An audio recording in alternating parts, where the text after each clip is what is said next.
The dust on the barren ridge rose in small swirls as the wind cut across the broken ground.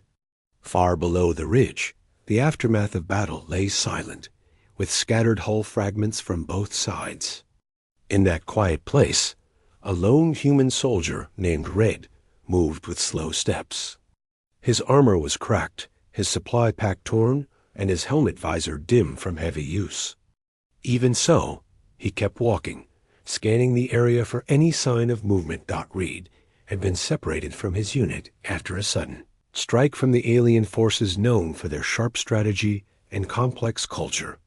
His comms were down, his tracker damaged, and his only goal left was survival.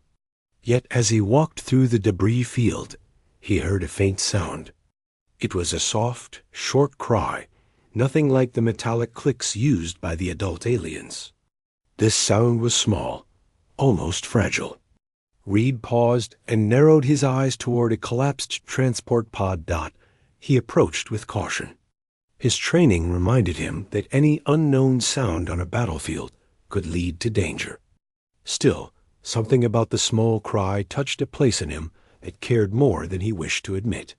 He moved a panel aside and saw a young alien inside, trembling and pressed against the bent seat frame. Its skin had a soft glow, and its eyes reflected the surrounding light in a gentle way. The creature was clearly frightened. Reed knew the alien species was capable of advanced tactics, yet the sight of this young one made him stop thinking of war. He slowly knelt, keeping his hands open and his movements smooth. The young alien made a soft clicking sound, but it did not flee. Instead, it seemed to watch him with cautious curiosity. He whispered that he would not harm it. The young alien reached out with a small limb and touched the broken metal rod beside it. Then it looked at him again, as if asking for help. Reed hesitated. If he took the Offspring, the adult aliens might track him. They were strong, fast, and loyal to their own. Yet he could not walk away. Leaving a young one alone in a wreck would be wrong. He gathered the courage to lift the damaged pod cover fully, then reached inside. The young alien let out a soft sound but did not resist as Reed lifted it gently. Its lightweight and warmth surprised him. He wrapped it in a torn emergency cloth from his pack and held it close to his chest. The young one relaxed slightly, sensing safety. Reed set off again. He knew he had to find a shelter before nightfall. The planet's temperature dropped dangerously low after sundown, and neither of them would survive without cover. He made his way toward an outcrop of rock where he remembered seeing a cave entrance earlier in the day. As he walked, the young alien held on to his armor with its small limbs, staying close and quiet. Inside the cave, Reed set the alien down with care. He examined its injuries. The young one had a small cut on its side and a burned patch on one arm. He cleaned the wound with the last of his sterile cloth and whispered soft words while working. Though it did not understand the words, the tone seemed to calm it. When he finished, the young alien made a soft rhythmic sound and leaned against his arm. Reed did not sleep much that night. He stayed awake, keeping watch both for threats from the planet's wildlife and for possible alien scouts. While he waited in the dim cave light, he thought about how strange the situation was. He had trained for years to defend humans against alien forces, yet he now protected one of their young. The war outside seemed distant.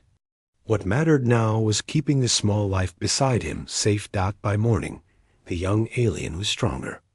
It followed him closely as he stepped outside the cave to scan the horizon. The sky had a pale blue tint, and the distant ridges shimmered with heat. He knew staying in one place was risky. The wreck site was not far, and the enemy would soon search for missing pods. Reed carried the young one on his side and began the long walk toward a valley where he hoped to find a human shelter beacon. After a few hours of walking, a distant sound made him stop. It was a deep, echoing call, unlike the smaller sounds made by the young alien. This one carried strength, emotion, and a hint of desperation. The young alien in his arms stirred and let out a reply. Reed felt the trembling in the small body and knew without doubt that this call belonged to an adult. He stood still, unsure what to do. If the alien mother found them, would she see him as a threat or a protector? Would she attack without hesitation? He adjusted his stance, shielding the young one behind his arm. When the call sounded again, closer this time, the young alien answered loudly, almost joyfully. A few minutes later, a tall figure emerged between the rocks. Her form was striking, with strong limbs and an iridescent sheen on her skin. Her eyes locked onto the small one first, then shifted to him with a sharp, assessing gaze. Reed felt his pulse rise. He held the young one forward slowly, making clear he meant no harm. The alien mother approached with slow but sure steps. She reached out and took the young one into her arms, inspecting it carefully and letting out soft sounds of relief. The young alien clung to her, comforted. After a moment, she turned to Reed again. Her posture shifted. The hostile tension faded from her body. She studied him as though trying to understand why he had protected her child. Using a translator device on her wrist, she spoke in clear, calm words. She said she saw no signs of force on the young one. She noted the fresh bandages and the protective cloth he had wrapped around it. She asked him why he had done this when their species were at war. Reed answered honestly. He told her that battle should not decide the fate of a child. He said that finding the young one alone in the wreck stirred something human in him, something beyond orders. War was between armies, not between a soldier and a child. The mother listened with steady eyes. She lowered her head slightly in a gesture unfamiliar to him, but clearly respectful. She lifted her hand and gently touched his shoulder. Through the translator, she said he had acted with honor. She said she would remember this choice. Then she did something Reed never expected. She referred to him with a title from her culture, one that meant a trusted equal, a partner in the protection of life. Reed felt the weight of her words. It was not a romantic term. It was deeper, a sign that she saw him as someone bound by shared duty. In her culture, anyone who saved a young one was welcomed with this title, no matter their species. It was an acknowledgement that went beyond treaties or alliances. The mother motioned for him to follow. She said her people had set up a temporary safe zone in a nearby valley where fighting had paused. She offered him protection until he found his unit again. Reed hesitated for a moment, then agreed. If she trusted him, he could trust her. The journey to the valley took several hours.